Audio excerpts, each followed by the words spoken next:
Hello and welcome to Cymbals and Cynicism, a podcast where we talk about all of the things that I love, some of the things that I hate, and this wacky adventure that we call life.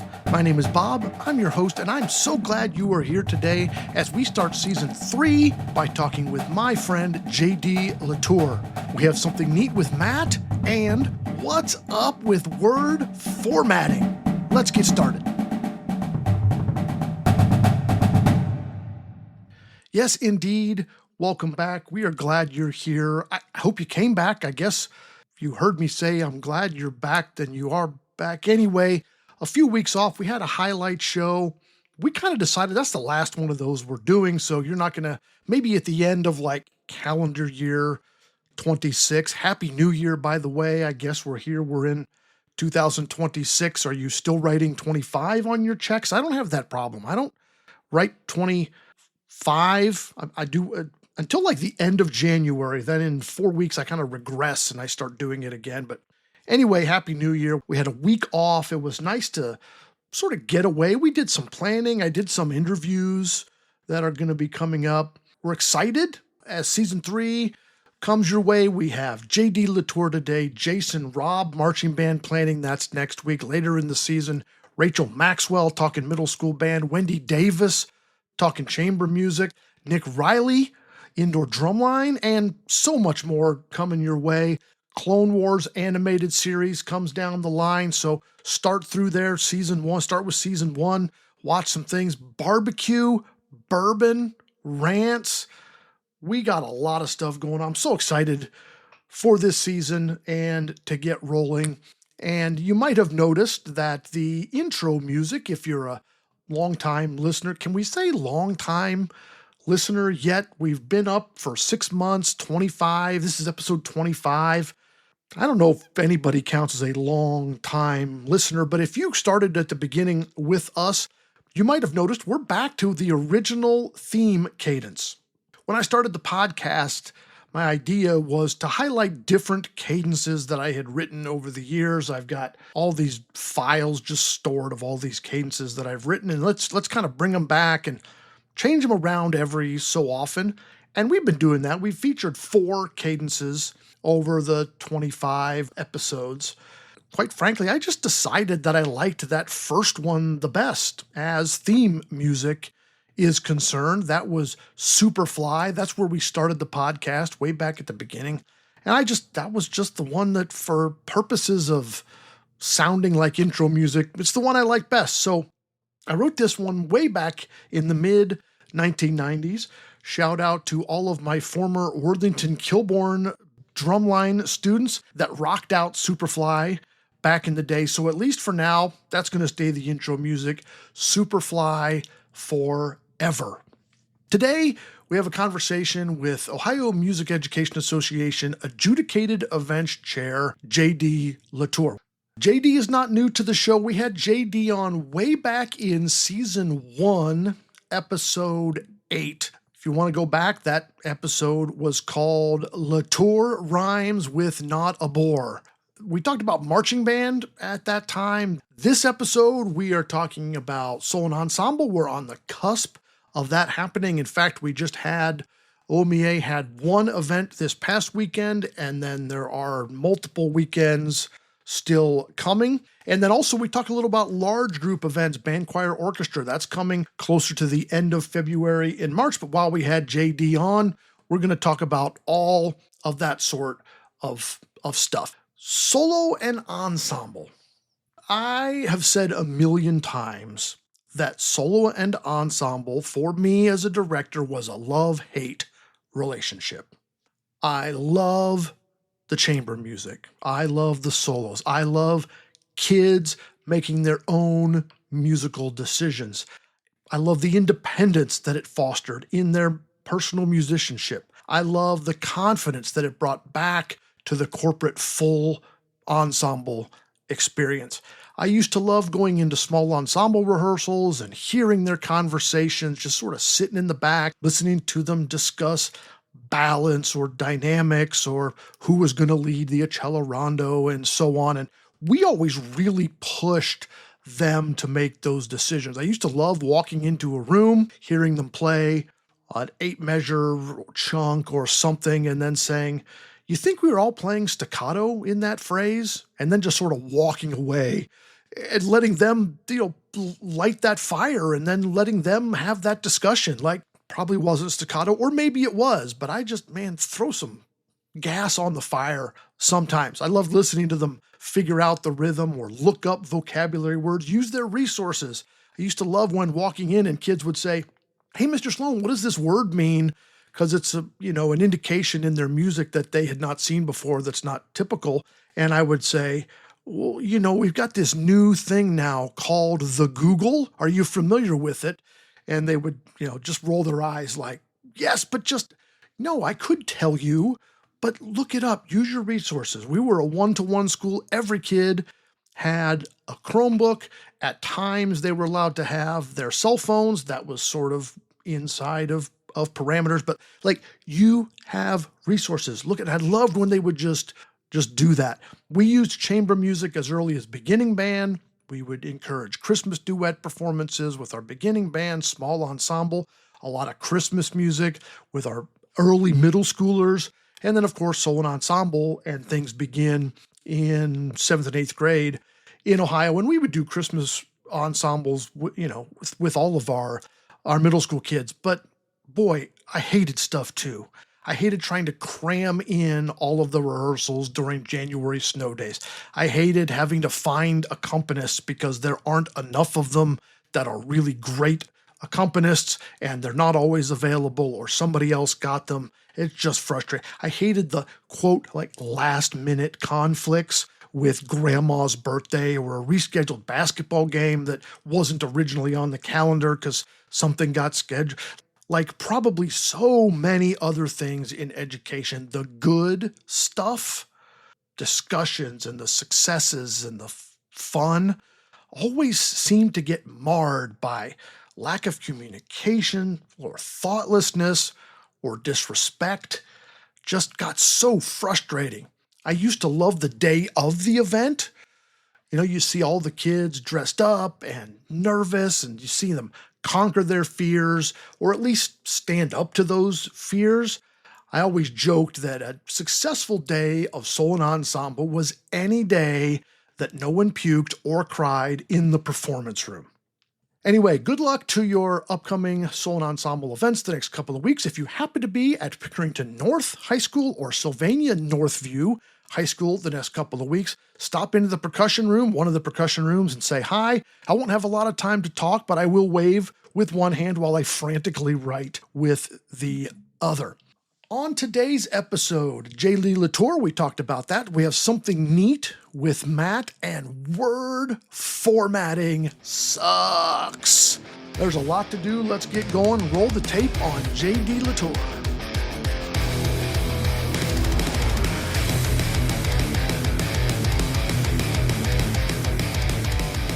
All right, welcome back. We have J.D. Latorre again back with us, where at this time of year, the J.D. stands for Joyful Dude.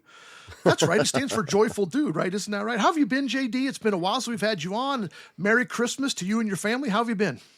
I've been good. So we're back at school now after our 2 weeks off, which obviously is a great time to relax and kind of rejuvenate and hang out with the kids and family, and then, right back into it with everything that happens in January. But it was a great holiday. For the first time, actually, if I can do a little personal stuff here, I've got 5 kids, and this was the first time that one of them was not at Christmas. The oldest is an organ player, just finished grad school, and is now an organ player in Oklahoma. And when you're a church organist, they just don't let you miss Christmas. So that was a little different, only having 4 of the kids there, but it was still fun.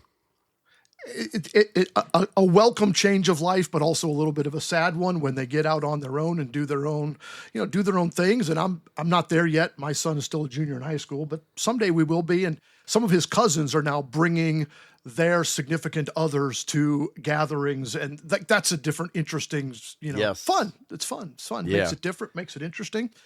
Well, thanks for taking time during this busy holiday season, getting back into school. You've got a million things going on, so really appreciate this time. We're going to talk today about OMEA coming up. Solo and Ensemble is coming up right around the corner. Some of us have already had their deadlines have passed. Some are still coming. We're 2 weeks away from the first events, right? Actually, the first, there's always one district in the state that takes the conflict date, which is incredibly early. It was actually just last Saturday. It was the 10th, which is crazy to me. I can't imagine coming back from Christmas and saying, "Hey, kids, Soul Ensemble is on Saturday."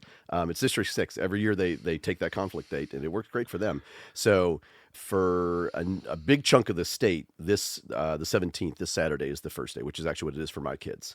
And then the last, the 31st, and there's one more past that after conference.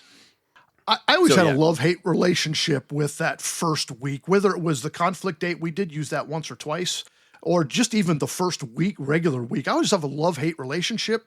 You come back from Christmas break, you're scrambling to get ensembles together, accompanist with solos and all of the things.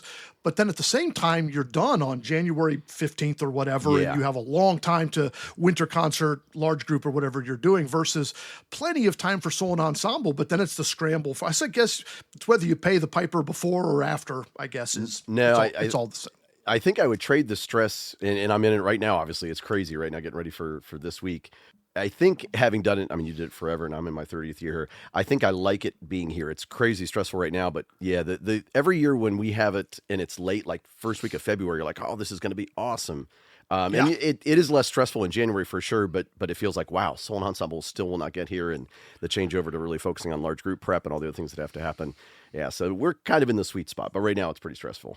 Well, and kids are kids, right? They're not ready on January 19th. When if it was February 19th, they would probably, most of the kids are going to be no more prepared, right? You just wait. You're right. Because the deadline is the wait. All kids are the same. You're exactly right. And I would have done the same thing. The kids are going to be ready when they're ready. That's right. Or not ready when they're not ready. So or not. So we're going to talk about Soul and Ensemble. I always think the OMEA calendar, AE-wise, is divided into three big categories. You've got marching band. We talked about that this fall. Then Soul and Ensemble, and then large group. And of course, you can divide that into junior high and high school. Band, choir, orchestra have different things going on. But as far as the big three, I always thought was marching band, Soul and Ensemble, and large group. Let's start with Soul and Ensemble because it is the most forthcoming here. We've already had one event done. We've got January is kind of filled with the rest of that.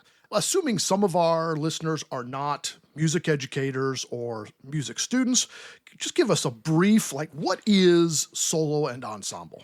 I would say solo and ensemble is where kids can showcase their kind of individual musicianship, right? So if you think of marching band or your typical band performance, or choir, orchestra, full ensemble, you're obviously a musician as part of that group, but you know very well, playing a solo part, playing a solo by yourself, or even in a small group, in a trio, it's just a different skill set. It takes a different type of preparation, takes more confidence, I would say.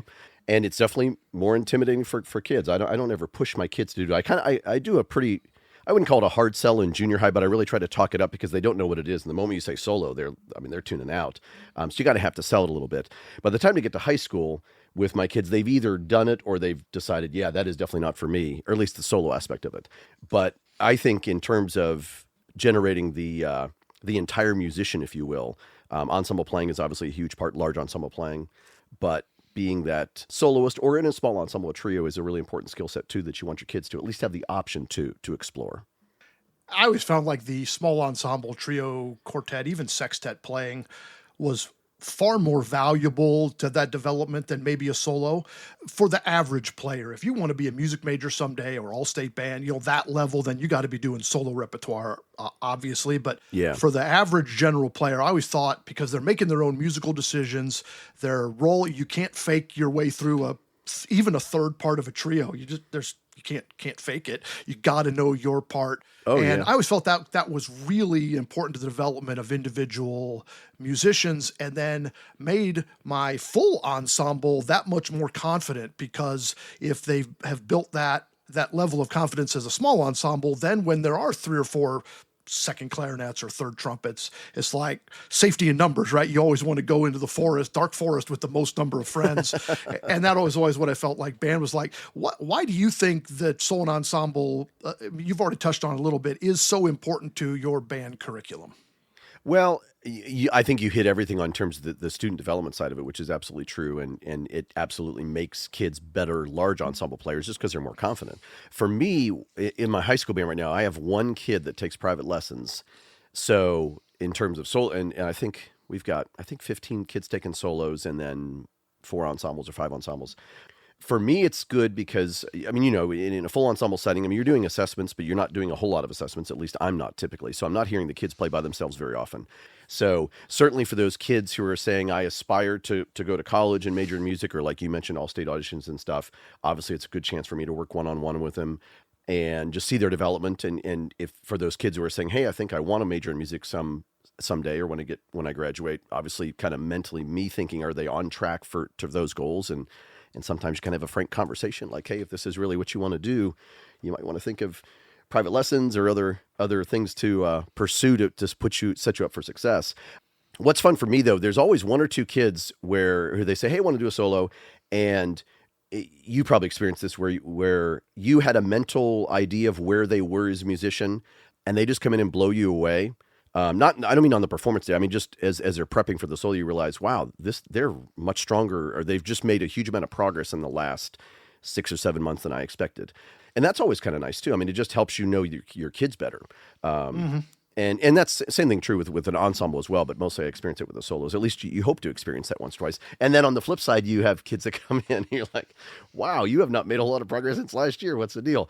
So for me, just in terms of kind of knowing my kids on a very granular or individual level, it gives me better insight into that, which always makes you a better teacher. On that note, I remember my first year of teaching. Of course, you're 24 years old. You think you know everything, and you don't. But I remember a kid came in and said, I want to play a solo. He was a trumpet player. And I said, great, let's take a look at some. He says, well, I've already got one in mind. I want to play Concert Etude. Oh, wow. By Gedeke. Right. Like Class A, like that's a classic, right?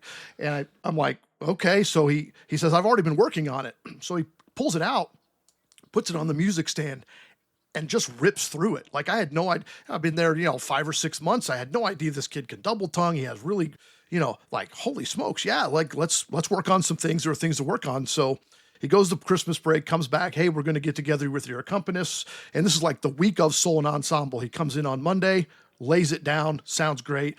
Let's do it again on Thursday. Thursday, he comes in.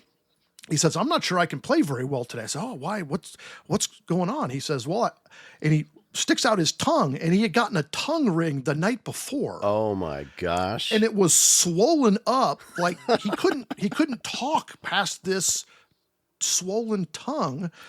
And Saturday went how you think it would be. But to your point, I had no idea this kid had these kind of chops. And maybe would have taken me a long time if he hadn't shown up with that solo, and I would have never given him that solo because I didn't know he was at that level. So yeah, it is that one-on-one. And also I think with working like with trios or chamber groups, you could be a little less intense with them sometimes because it's, I always remember, like, I think it was Goethe, always music with friends, like chamber ensembles is music with friends. Let's just chill and play some great music versus, the intensity that sometimes you have to give in front of a large ensemble, song and dance from the podium sort of thing. I was that.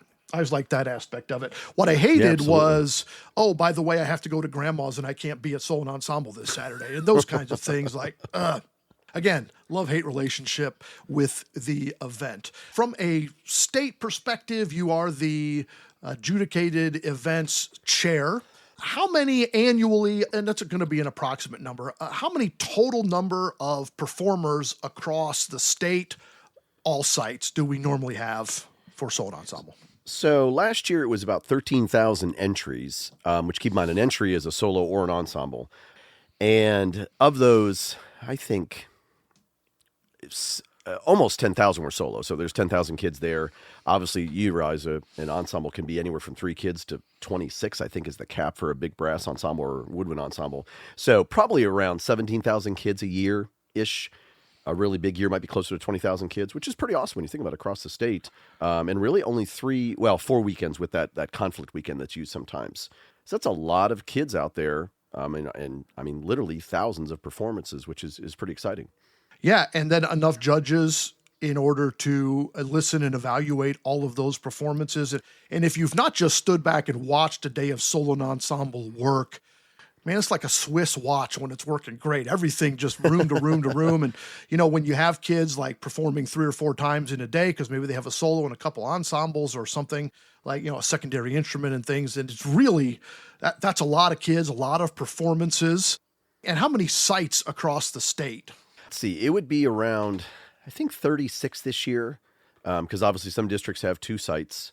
Right. Most districts have 1, but there's quite a few that have 2 sites. D15, where I'm at, is an example of that. So yeah, we've talked before, and obviously as an event chair, that's the mission critical job for OMEA that folks just don't get enough thank yous, and the time they give up and making that happen in their facility and hosting is just crucial. One, I think every director should host something at some point just to have the experience of knowing what it's like to have to do that. At the same time, knowing a lot of directors, I don't think every director should have to host at some point. But again, I remember being a 3rd-year teacher, and my district came to me and said, "Hey, can you do a junior high solo and ensemble site?" And I was like, "Sure, that sounds easy." This is when we were just going to the management system, and Okay. they had to mail in. Remember, they had to mail in Yeah. 3.5-inch floppy disks. Yes, I remember that. And that was a really great experience. So let's talk about the actual day of the event. There's all the preparation and etc. But at the event, there are some rules that are specific to solo and ensemble or not, where like cameras and videos, scales for solos, adjudicators, copies of the music.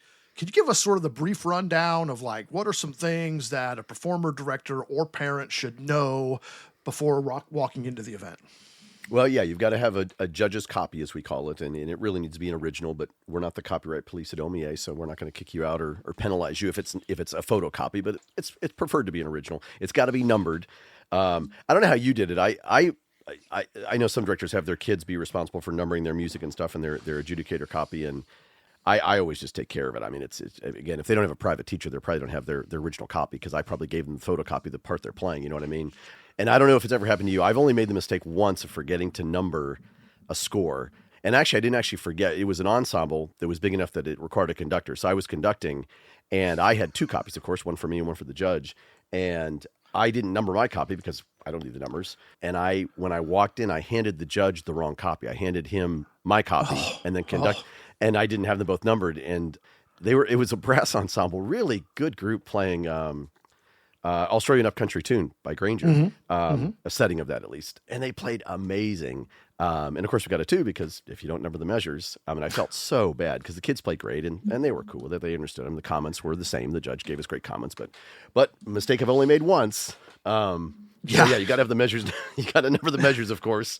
Right. And yeah, you can't have a video camera in there. Mom and dad love to take pictures and stuff, but you can't do it in the performance room. And it's funny is because you're a parent and a director, you get it. I remember the first time I mentioned my oldest, who's now an organist, did a piano solo freshman year, I think.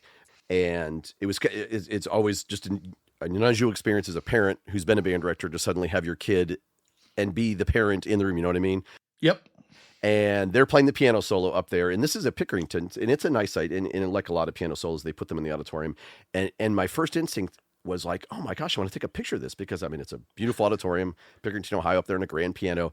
And obviously I know I can't do that, but it was like I physically had to stop my hand from going in my pocket and pulling out the phone. Yeah. So, I mean, I get it. Everybody, I mean, you want to have that moment of your kid performing, but we don't want it to turn into a photo session. And you can imagine with a brass quintet or something in there and 10 or 15 or 20 people in a little classroom, because solo and ensemble is always in a little classroom unless you're playing at the stage as a pianist. We don't want everybody with their phones out and the distraction that imparts. So I always take pictures out in the hallway, or tell my parents to take pictures out in the hallway right outside the performance room or before the kids go in. Usually it's better to take pictures before, I think, because they're nervous. There's time to kill there. But yeah, you definitely can't record pictures or video inside the performance hall. That's the big one. I think the other thing, and I see this a lot on social media, is parents take the picture next to the rating sheets.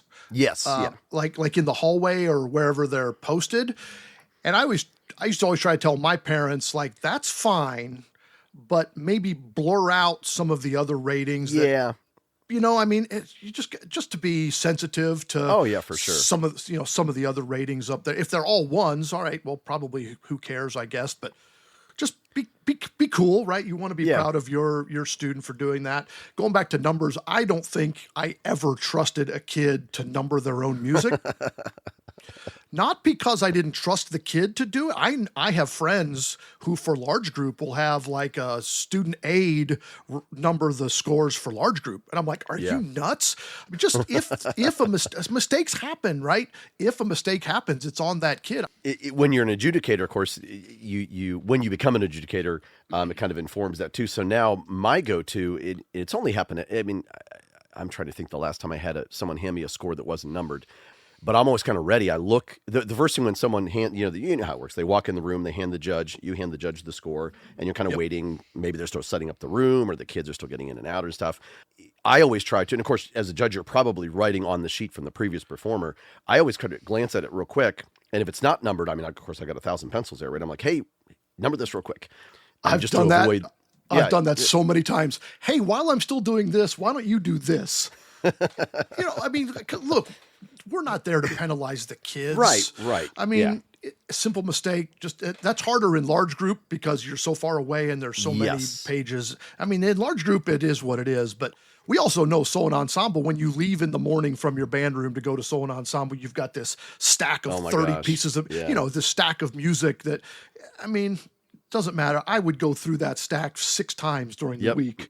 Me just too. Over and over and over again, just to make sure, double, triple, quadruple check. But that's my worst nightmare, is that I'm going to show up to solo ensemble one day, and you get there an hour early. And for me, my school's in the opposite direction of our site. So if I get to the site and realize I forgot something at school, we're in trouble. That's my worst nightmare. I'm going to get there and open up my briefcase or backpack or whatever and discover, like, I didn't bring the scores, or I left that one trumpet trio score at home or something like that. And it hasn't happened yet, knock on wood. But of course, that's why you triple, quadruple check before you leave.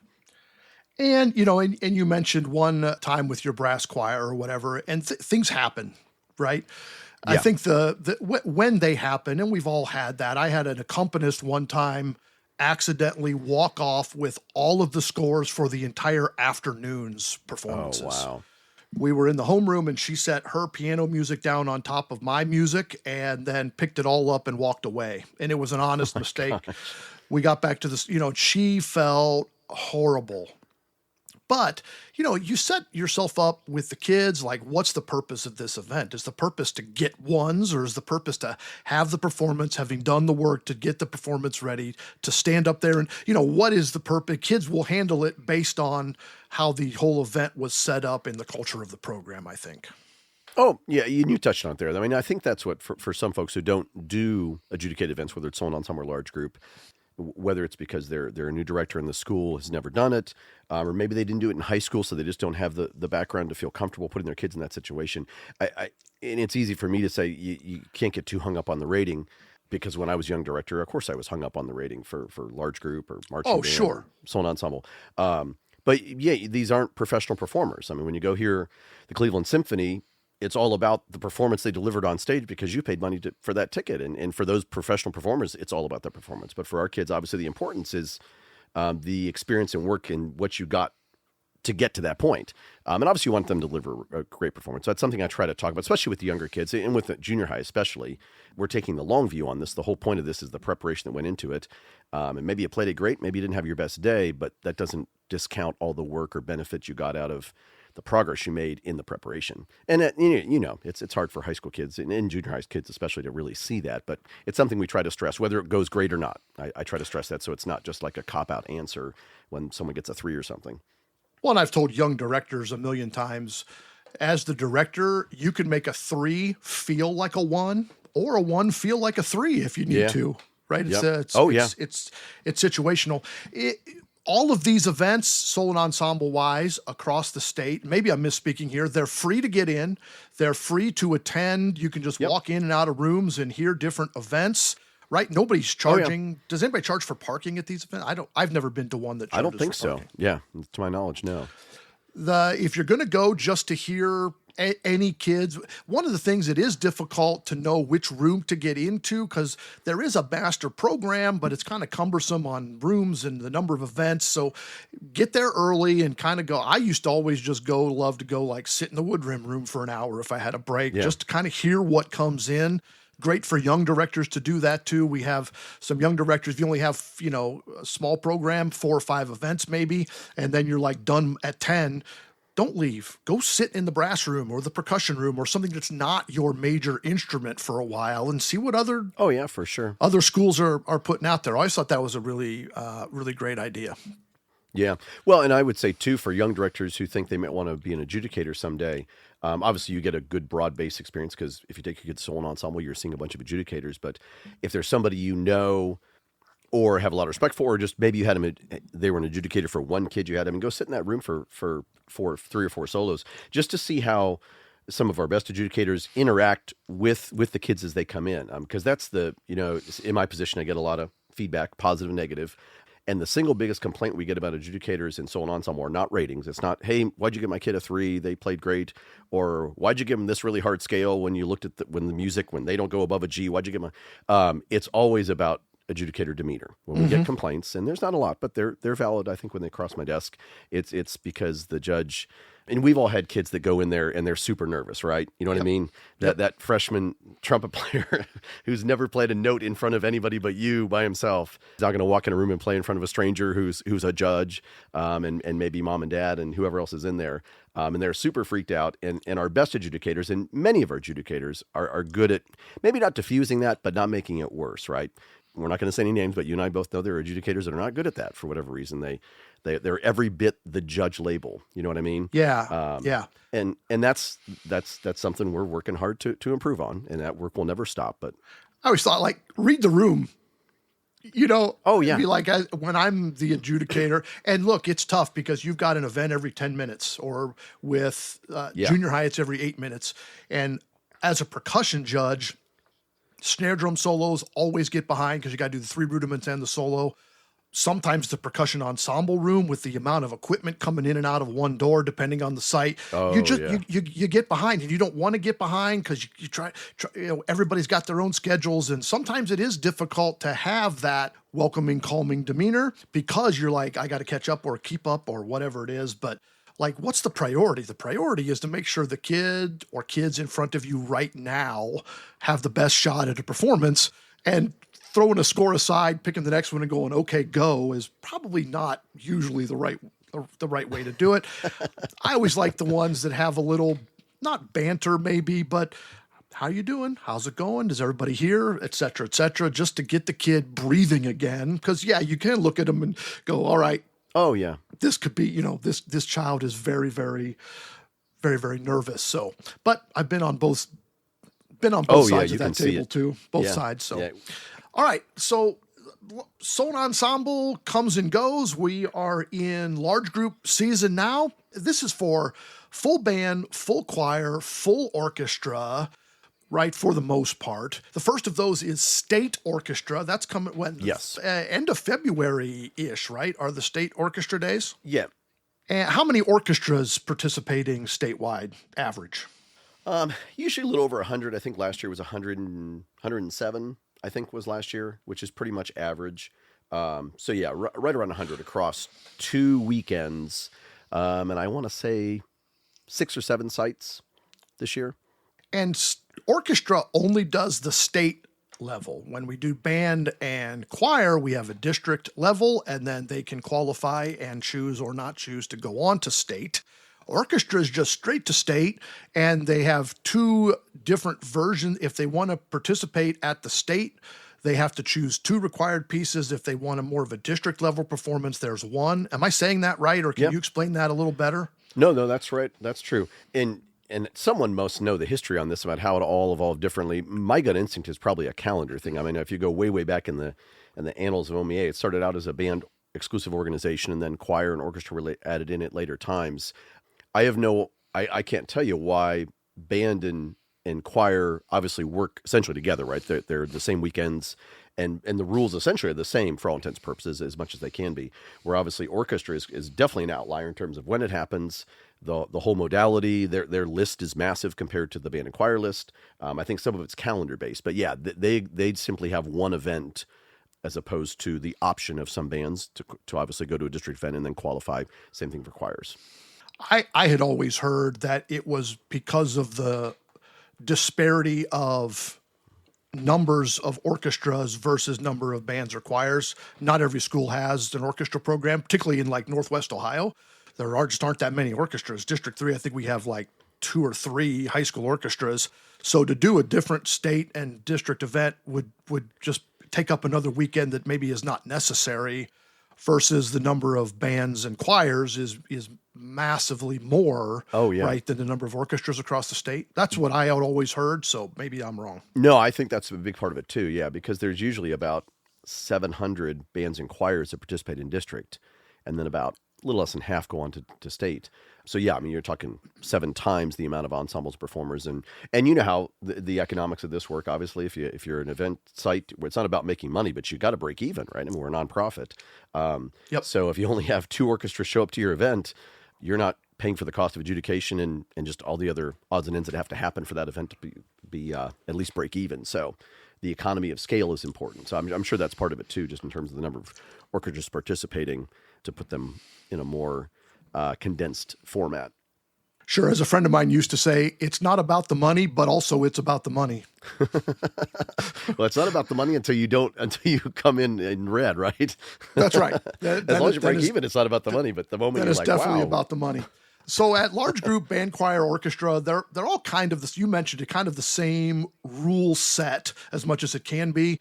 Again, no videos, no photos. However, OMEA at large group does allow for the picture at the end of the performance if the director allows, right? Can you explain that a little bit, how that came about? Yeah, I think we added that 3 years ago. It was after COVID, I know. And obviously it happens every year, at least once, if not twice, where whether it's band, choir, orchestra, mom stands up and takes a photo at the end when it's not, I mean, during the performance, or a video camera issue. And that's a disqualification, which I know is a really, really hard penalty for that situation. So the thinking was, we understand this urge of parents and directors too, to want to have a photo to commemorate the event. And obviously you can always take a photo when the kids get off the bus or standing in their homeroom, if you will, or in the cafeteria before they're rating. And a lot of folks post that as well. But, and I think in a solo ensemble setting that works a little better because it's probably your kid, right? Your one kid, or maybe the trumpet trio. It's not 50 kids in a choir or 60 kids in a band, or whatever the math is there. So the thinking was, we get this desire, and it's valid to want to get a picture of the ensemble in the performance venue, which obviously probably has great lighting, and the kids look great up there on stage with their concert garb and their instruments if they're an instrument ensemble. Let's find an opportunity for parents to, and anyone who's in the audience, to take a picture. The challenge, of course, is making sure that folks understand there's a delineated time, right? And it's been very well received. I'd like to say that the number of disqualifications, and it's a very small number every year, just 1 or 2 typically. That was the concern, that parents would get really confused after a few years of this, that, oh, you're allowed to take pictures now. Well, yes and no, right? It's at a very clearly delineated time at the end of the performance. But been very well received. And, part of it is social media too for band programs. I mean, you get this obviously in choir programs. Pictures and highlighting our kids' performances is how we communicate with and just make contact with our communities and alumni and our organization. And social media is a great vehicle for that. And having a picture of the kids up there on stage post-performance is great for just PR, district-wide, not just for your band or your choir program, but for the whole district. So to facilitate all of those things, I guess in the social media era, if there was no Facebook, no Instagram, no whatever, we probably would not have done it. But I mean, it's obviously redundant to say that cell phones have and social media has dramatically changed our life, especially when you work with teenagers, but it absolutely has. And I think it was an important step for us to make to accommodate folks who need that or want that picture. And it's an important part of the experience, I think.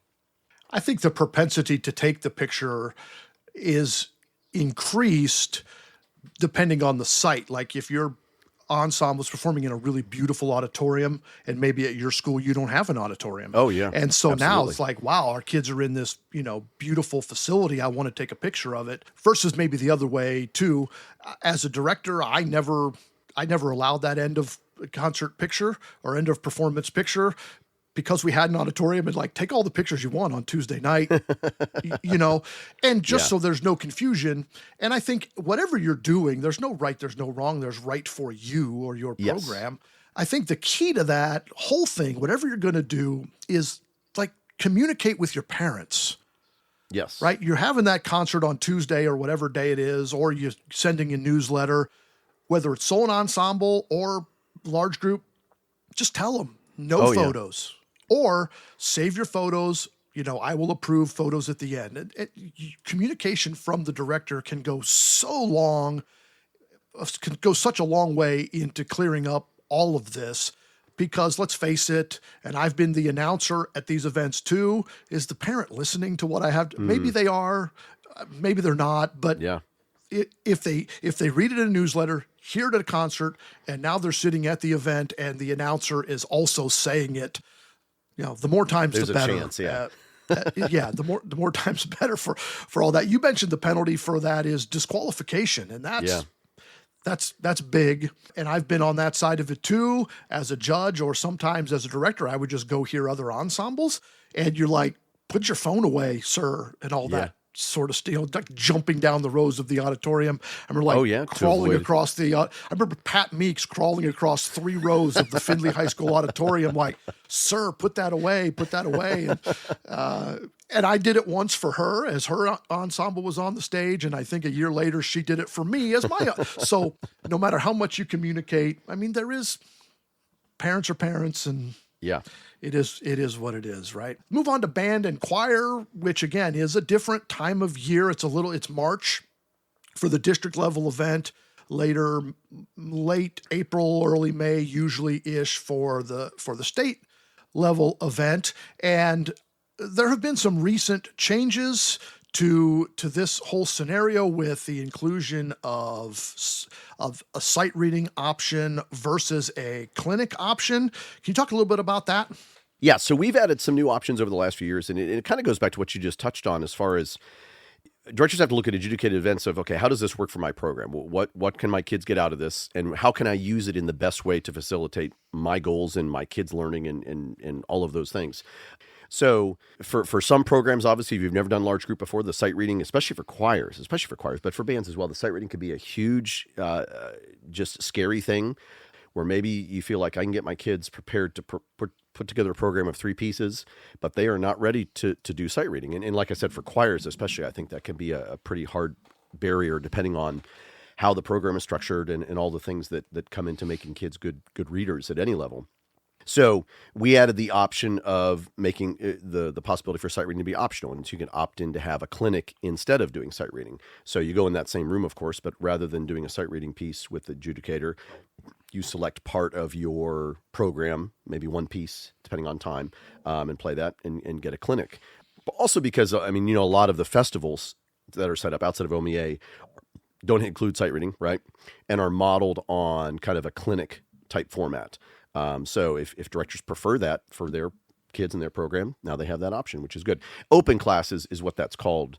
And you can choose to do either option. And also in open class, you don't have to plan anything off the list. If you want to just pick 3 pieces that fit your kids, maybe for whatever class or whatever part of the list you've looked at, the pieces just don't fit your program where it's at right now or at whatever point, you have complete freedom to pick whatever 3 pieces you want and play them for a rating.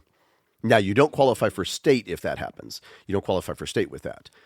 But again, the goal there is to just accommodate directors and help meet them where they're at, where their program is.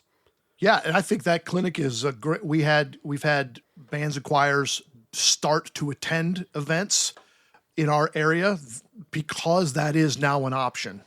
And I always told them, like, look, sight reading was scary for you before. Just walk past the sight reading room and say no thanks. I mean, what are we going to do? Like, you don't have to go in and do it, right? As long as you don't care about you don't care about your rating, I mean, that's fine. The other thing, I think sight reading can be scary for directors, not because can my group sight read, but because you read through the rules and the process, and it's a daunting thing to read through. It is. And it has to be, because there has to be a set process and a set protocol and things you can and cannot do. And so I understand that. But when you read through it on paper, it can be scary. I think one of the things I've always said this, and maybe you have another suggestion too, is I guarantee you, no matter where you are teaching, there is an older director in your area that would be willing, maybe a retired director in your area that would be willing to step into your band or choir room, spend a day teaching your kids and you the process of how this works. Oh, absolutely, yeah. And you're right though that is for a director who maybe never did it in high school, or maybe came in graduated from a college out of state or something like that, and didn't do the sight reading process the same as OMEA. I mean, when you read through it in the rule book, it does look kind of confusing and onerous just in terms of the timeline and all. When can you tune the timpani? When can they play that? But you're absolutely right. There's plenty of people who would be more than willing to hop in the car and drive and talk your kids through it, and just make sure they feel like they're ready to try that. And I always loved sight reading. That was always my favorite portion of the experience, because I feel like anybody should be able to prepare 3 pieces to perform given whatever time frame you want to have to perform that. But 20 minutes or whatever it is, 8 minutes to prepare a piece and then perform it. Well, granted, the piece is much easier than what you would perform on a normal basis, Sure. but I always felt like that was, sort of the end of course exam, to take another, part of the educational lingo here. Like, if you can learn this piece in 8 minutes, then we are learning how to be good musicians, because Oh, yeah. part of professional musicianship is Absolutely. you don't get months to learn a piece. If you're doing pit orchestras or orchestras, I mean, you may have a week to prepare this Oh, yeah. whole thing. It's, that's more like life.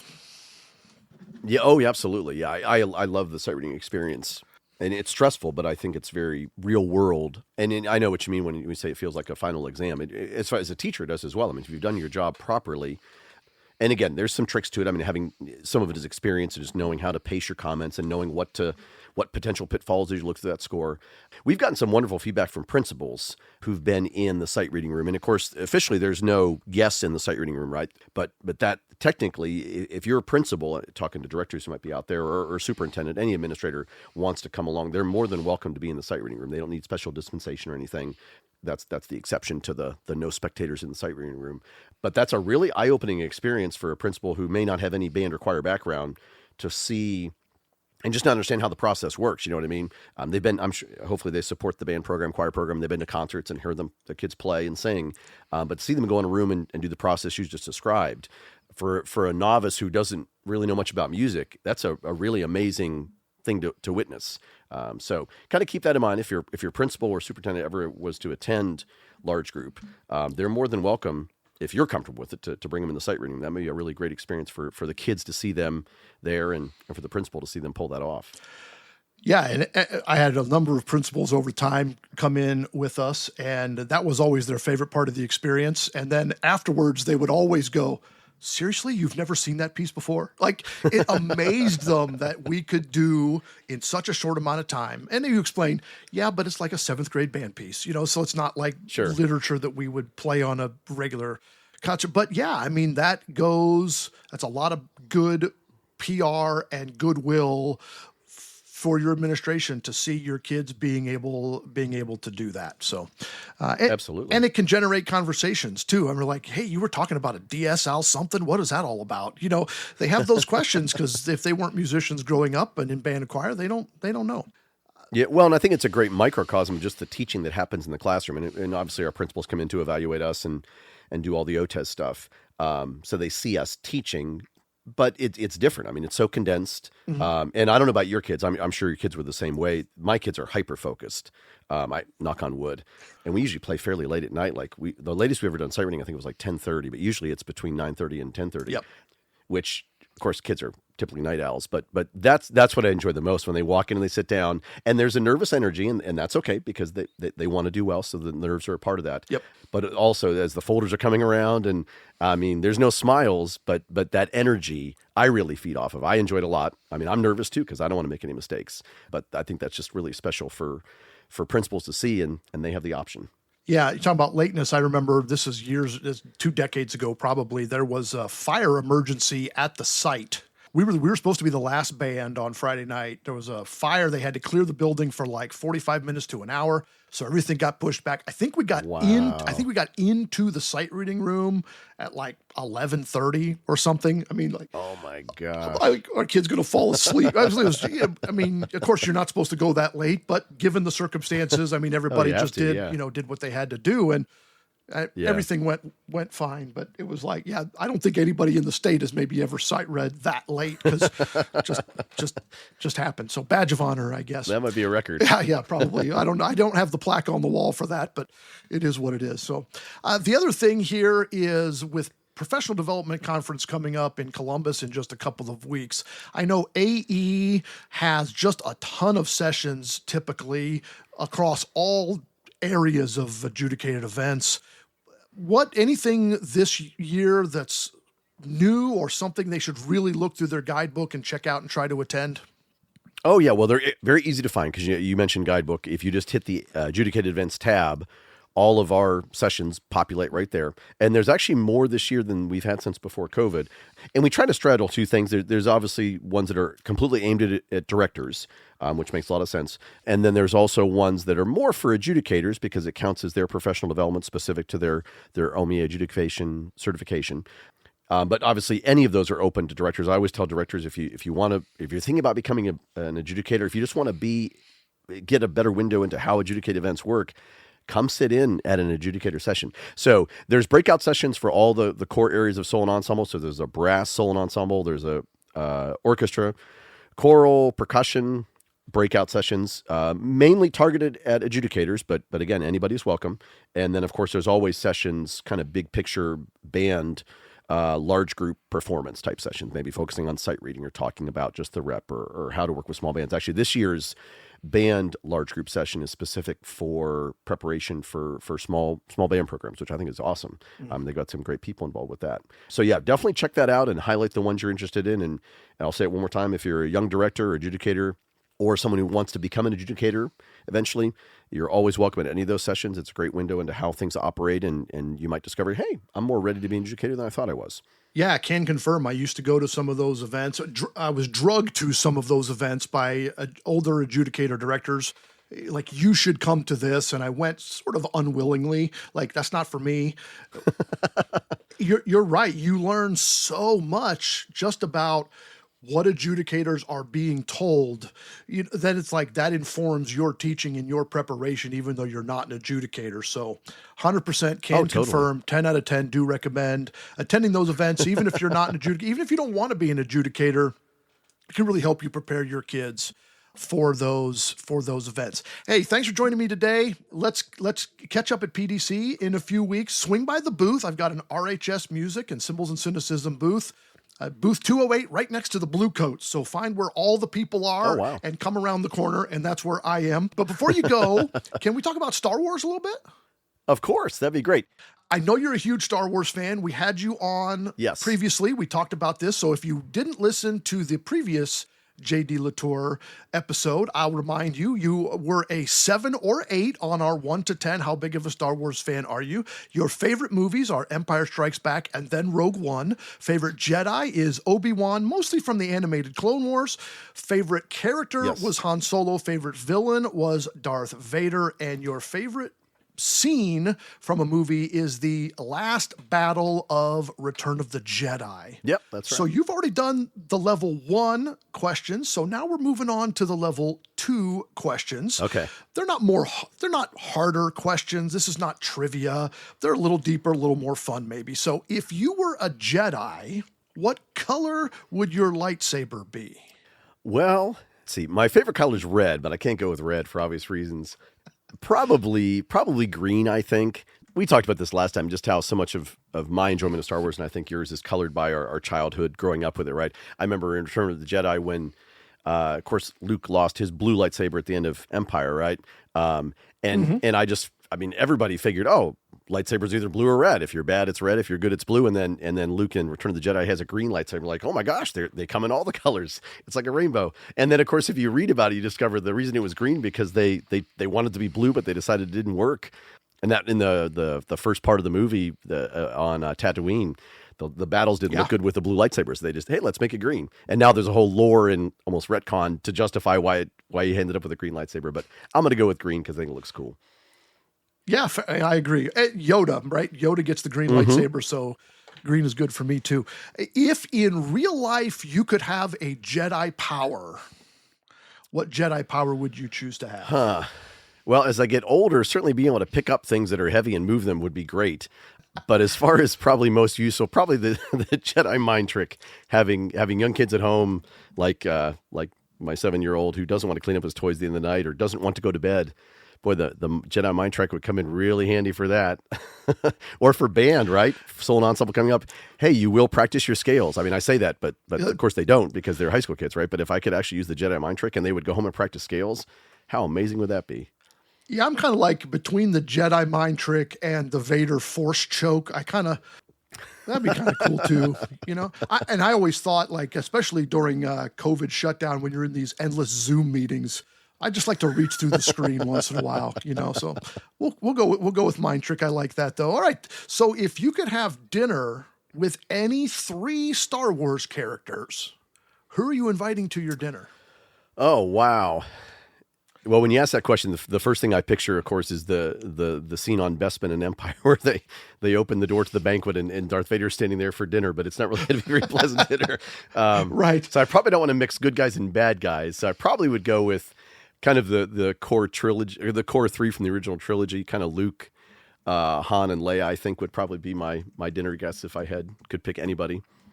Yeah, it's tough not to go with those 3 because they're the ones that started it all and all of that sort of thing. So, I think in the Star Wars universe, the droids get sort of forgotten as characters maybe sometimes, not when you're watching it so forth, but afterwards. So let's bring droids into the discussion. If you could hire a droid as your assistant band director, which Star Wars droid are you hiring? Oh, wow. Well, okay, I got a confession here, and I probably shouldn't even say this after 30 years of teaching, but I am really bad at trill fingerings. I'm a brass player, and I know my woodwind fingerings really well, but trill fingering, especially flute trill fingerings, I almost always have to look up. Because, you just don't teach them every year. It depends on the piece you're playing, and some years you have a really good player who the kids don't even ask you because, I'm going to ask the top flute player. She knows everything.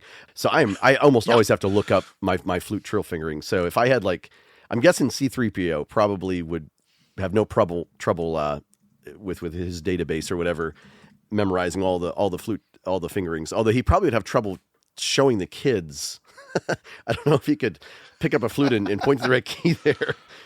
Yeah, I mean, maybe R2D2 because he could project a hologram of the chart. Oh yeah. K2SO though would be pretty fun to have around just because he's so sarcastic and his dry humor I think would in marching band situations up on the tower when the kids have a really really bad run, just having him up there and his comments probably be pretty enjoyable and be intimidating for the kids too. Yeah, or Chopper, right? Yeah, Chopper would be great too. Like when the bass line's not watching the field commander and you've said it 3 times in rehearsal already and the basses are not putting the splits in time, you could send K2SO down there to kind of just stand on the sideline and intimidate him because he's definitely pretty intimidating. Well, yeah, especially in Andor when he's just throwing people all over the we didn't talk about Andor last time. That's probably my favorite of the spin-off, or what do you want to call them, the series, the Disney series. Just well done. Oh, absolutely, especially of the newer stuff. I mean, Clone Wars forever, but yeah, Andor leading into Rogue One, peak epic Star Wars, absolutely, 100%.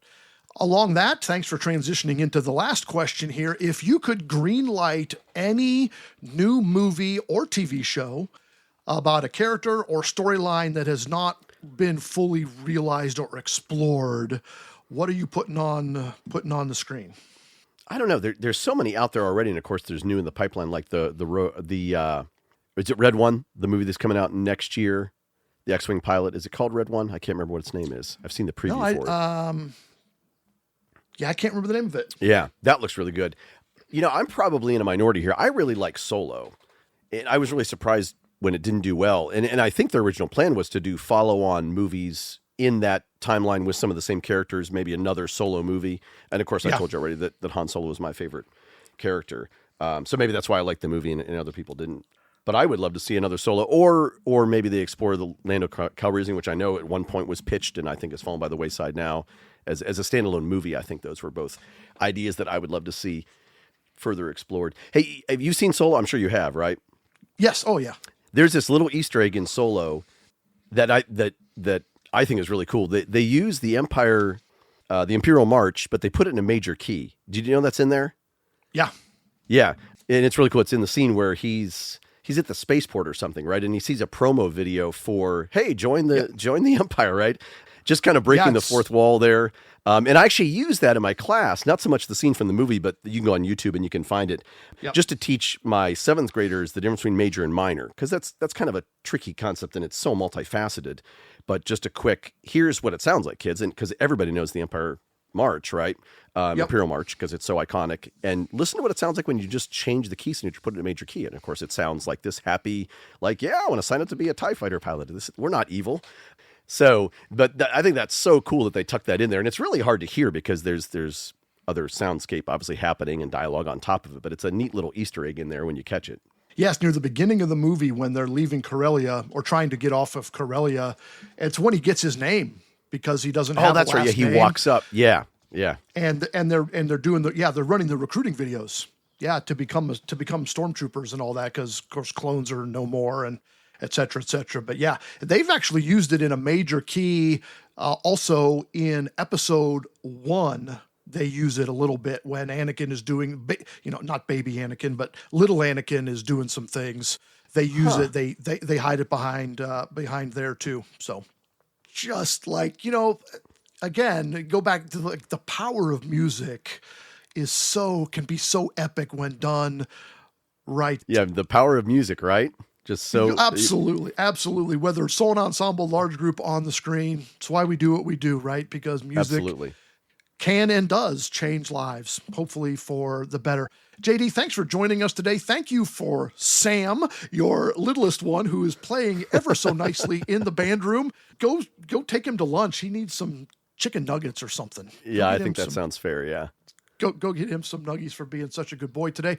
Thanks for joining me today. Good luck with Soul and Ensemble. You said you're at Pickerington?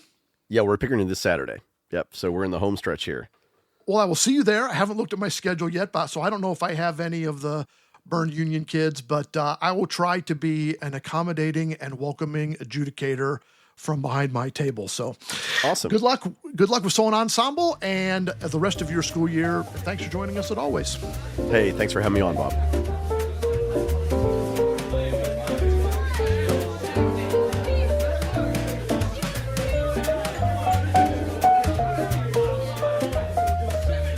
All right, we are back. We are here with something neat with Matt. Happy birthday, Matt. Thank you. And Happy New Year. Yeah, Happy New Year. It's the first time I've seen you in, 3 days or so. Something like that. But we haven't talked on the podcast since prior to Christmas. Any holiday going good, bad, great with the holiday season, Christmas, New Year? I survived it. Survived the holidays. Well, sometimes that's all you can hope is to survive the holidays. It's like Clark Griswold's dad says in Christmas Vacation, I survived the holidays with a lot of help from Jack Daniels. I don't drink a lot of Jack Daniels. Not here, but. And we're not suggesting that alcohol is the answer to everyone's problems. No. By any stretch of the imagination. But yeah, Happy New Year. You got some other pretty big news recently. You want to share that on the? Yeah, now that it's kind of starting to circulate the news and the press of Van Wert, I'll be taking on a new job in March as the emergency management director. Well, cheers to you, Ting. Yeah, a little ting. Yep. This is, for anybody that knows you at all, knows this has not just been a couple of months. This has been I won't say lifelong, but certainly decade-long dream of this has been the goal to be the emergency management director or emergency management director. Van Wert has been your home your whole life. So it's always been a very special county for you. And those of us who know you very well know that this has kind of been probably a year or so, like he's going to retire. He's not, he will, he won't. And when it's, kind of like, okay, but finally it's like, finally we have an answer. We have an answer. We know. It will be official. So we're just counting down the days now until the swearing in which will happen later this spring. And we are under the new watchful eyes of an emergency management director. Congratulations. Yeah, thank you. Proud of you, happy for you, and hope it's everything that you want it to be. You love the disasters and the emergencies. And I do. This is your jam. So I'm happy for you and excited for you too. And let's see, what are we drinking? We are drinking, this is a first on the podcast. We are drinking a bourbon that I have had and you have not. Mostly because I was waiting for you to buy the bottle so I could try it. Well, it's fairly new. It's not been out that long, right? This is from the Angel's Envy Distillery. It is a triple oak, which is exactly what it's been distilled 3 times in new oak barrels, charred oak barrels. Each time, I've always been a huge fan of Angel's Envy for a couple years since I've had it, and I bought a bottle right around Christmas I think at Meyer, and it's a little more than I normally spend. I think it was $79. I think, was the price. That's a little more than I usually spend, but it's kind of one of those I've been anticipating it, and so we're sipping on it today. What are your initial senses here? When I'm starting when I do the smell test, it feels fruity a little bit to me, a little bit fruitier than the Woodford Double Oaked. Maybe a little vanilla cream-ish, which is good. Let's taste it. I wish this was a video podcast because his face going through this process is wonderful. It's smooth. It is very smooth. I can definitely taste the oak. Yes, the oak is very present. The oak is very present, but it's not overpowering. Like it complements it very well. Smooth, not a ton of spice, but a little bit of spice. I think this feels like one of the more complex bourbons we've tasted. Like this feels like a lot of layers to me. I have some fruit. I get some oak. I get a little spice. There's a little caramel in there. Like I can't usually distinguish. It just tastes like one thing. This is a little more like Dr. Pepper, where I could taste layers of flavor. Yes. Now, I would say for the value, knowing that I can get a similar experience with a $49 bottle of Woodford Double Oaked and save $30. Yeah. Probably. Now, I still think the triple oak would be a nice bottle to have in the collection. I also think, again, taking price into account, I might just prefer Angel's Envy, the original. Yeah, it's good because it's $20 cheaper or something. You know what would be a good podcast idea? What would be a good episode idea? I mean, this is a good podcast idea, but a good episode idea. We could call it Cymbals and Cynicism. Yeah, there we go. We'd have a logo and everything. What is your idea? What if we would do a conversation about multi oaks, and we compare like Woodford Double Oaked, Peerless Double Oaked, Angel's Envy Triple Oaked. I think Jim Beam has a double oak. Woodford Double. Woodford Double. We may need to get like a little flight glasses instead of Glencairns. Yeah, or that may be a whole season. Yeah, that would be a good idea. We've done Woodford Double Oaked before, but kind of to put them all together would be interesting. It would be another really good idea for maybe a series of episodes is a bourbon bracket. How would you feel about a bourbon bracket? I think that would actually be a really good idea. Well, here's the good news. We have already set one up. That's what we're going to discuss today. And you're thinking to yourself, March Madness, not January Madness. And that is true. However, we wanted to reveal the bracket today. We're going to post it online. It's going to be in a link in the description. So if you want to download and play along, you're welcome to do so. We're going to discuss the bracket today, not taste them, not give any decisions. We're going to hold off on those decisions. But the idea here is there's 8 bourbons in our bracket. And if we only give our listeners a week to taste them, we're going to end up with some dead alcoholics. So we want to give you 2 months to kind of go through and taste it if you would like. There's kind of 2 ways to play this. Matt and I's taste, so maybe you want to guess what we prefer in each pairing, or do your own and see how yours compares to ours. Play along a number of ways. Do it any way you want. We picked the bourbons based on a couple of criteria. One is availability.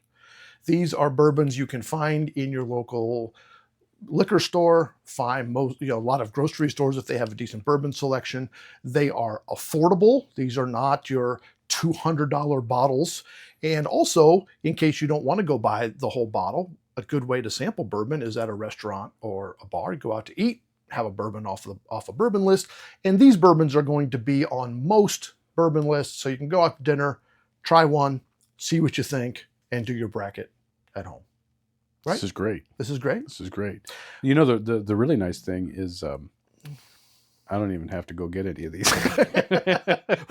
we own them all. We own them all. They're all here. Right here. Well, fun fact, we did create I had this idea. I brought it to Matt, and I did the bracket. ChatGPT did this bracket. I said, I want an 8 bourbon bracket, and this is what it spit out. And I sent it to you with well, tell me what you think, and let's replace some. And you didn't change anything. No, I didn't. So this is just a good one. This is just the thing. So this is an 8 bourbon bracket. We're going to kind of talk through all of the pairings today. We'll go first round, then semis, and then finals eventually. So let's talk about the 1 seed versus the 8 seed. Let's start there. As the 1 seed, we have Buffalo Trace. And as the 8 seed, Wild Turkey 101, which was the first bourbon that we talked about on the podcast way back in July, Wild Turkey 101. How do you feel about that pairing? What are you feeling there? Don't give us a winner, but no, I think it'll be a really good matchup. You know, Buffalo Trace is, and I'm going to probably burst a lot of bubbles here. You know, you go to a liquor store and you see that they have Buffalo Trace. You know, they say limit 1 per person per day or whatever it is, and you know, everybody automatically thinks, well, this is extremely rare, and you know, it's a valuable bottle. It's still a good bourbon, but I think people are going to be surprised how close Buffalo Trace and Wild Turkey 101 really are, and trying to really narrow down who is going to advance out of that pairing that's going to be tough.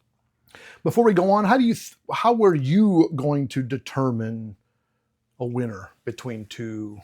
What do you think your criteria are going to be? Well, I think of a lot of it for me is going to be affordability and experience, and an affordability depends on the person. You know, there are some people that an 89 bottle of bourbon is affordable. Sure. There are some people like myself that $29 to $49 bottle is the affordable bottle. Mm-hmm. So that again, that's going to go with me. You know, sure, I don't think an $89 bottle is affordable. Right. Spoiler alert. Experience. Some bourbons to some people, they hurt. Yeah. And you know, it's like going through the beer advent calendar. There are some beers that you get to and you're like, okay, this is a 1 sip and dump. Yep. Like, we're done with this. It's not a good experience. So there are some bourbons that you just have to try to get through. So affordability and experience. I really like color. That is, when you talk about experience, that's part of the experience for me. Mm-hmm. Is I like a darker edge brown. Mm-hmm. I don't know that equates with what I like to taste. This Angel's Envy Triple Oak is remarkably light colored. It is. I always think of the multi oaks as being darker because of the process, but yeah, I think affordability and experience. Taste. What do you like? So our next pairing down here. Let's go to the 2-7 matchup. This one is really interesting to me because I don't think I've ever had either of these. So these are going to be new. In the 2 spot, we've got the Knob Creek 9-year.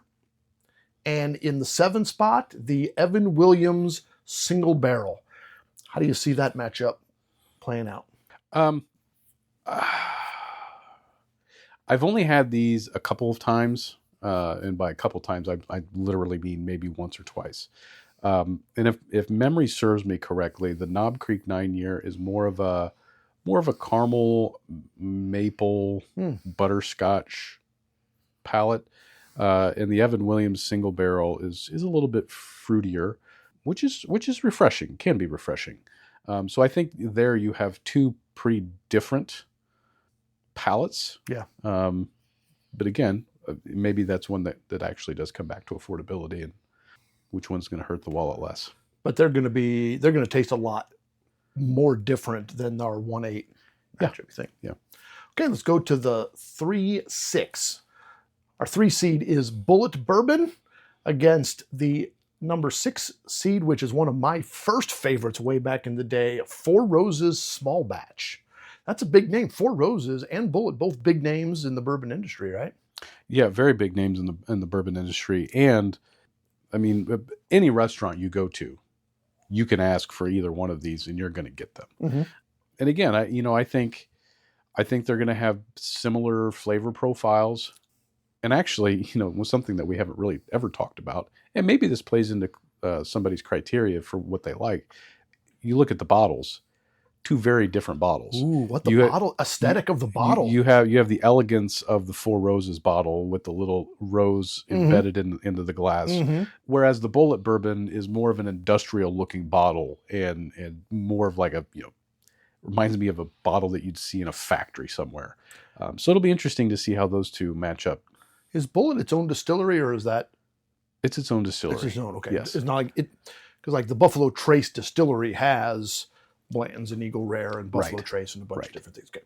And I think this maybe is the most intriguing. You want to talk about names in the bourbon industry. Our 4-5 matchup, Maker's Mark, been around forever, against Woodford Reserve. Again, huge name in the bourbon industry. 4-5. What do you think there? Well, after last night's result, this proves the whole theory completely wrong.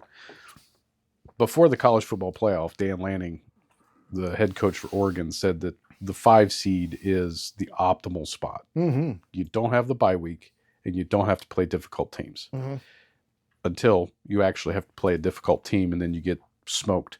But side note, Matt's an Oregon Ducks fan. Yeah, rip. An Oregon Ducks fan and a Colts fan. So let's talk about the downfall of football in Matt's life. It's been a rough year. So I think Woodford at 5 may surprise people, but I think Woodford's going to be sitting pretty to make its way through this bracket pretty quickly. I think it's interesting that ChatGPT set this up. I think I would have seeded this much differently personally. Yes, but I'm glad that you used ChatGPT. I am too, because our biases didn't come into play. Right, exactly. Yeah, agreed. And Maker's Mark, I don't think I've ever had Maker's Mark. That's the one with like the dipped wax bottle, right? Like that's their thing. And yes, I always think of Maker's Mark. Am I wrong here? I always think of Maker's Mark as sort of like the little brother, bottom shelf. Are they a player? Are they? Yeah, it could be. I mean, I would. Okay.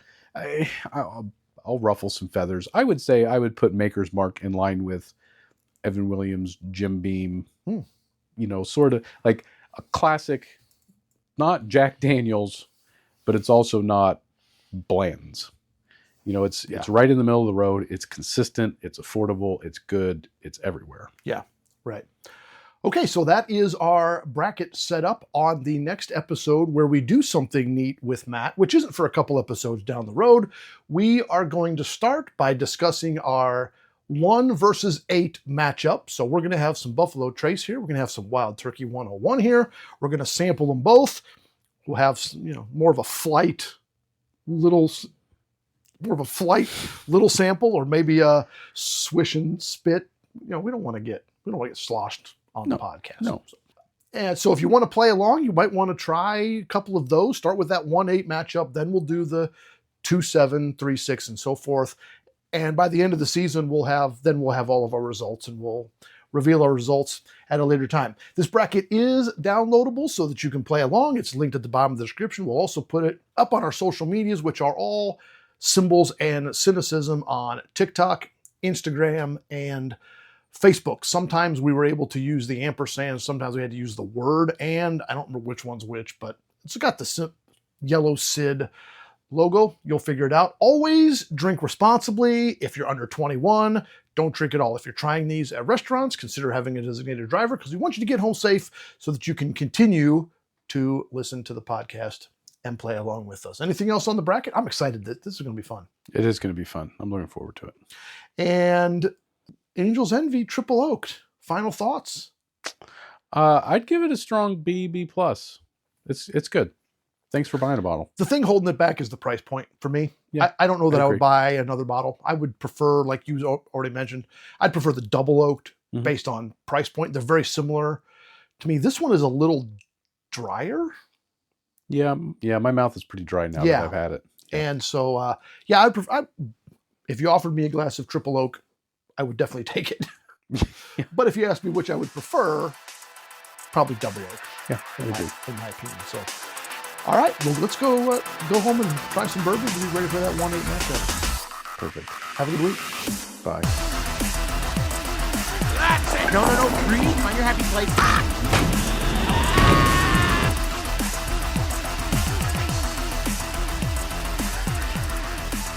Word formatting.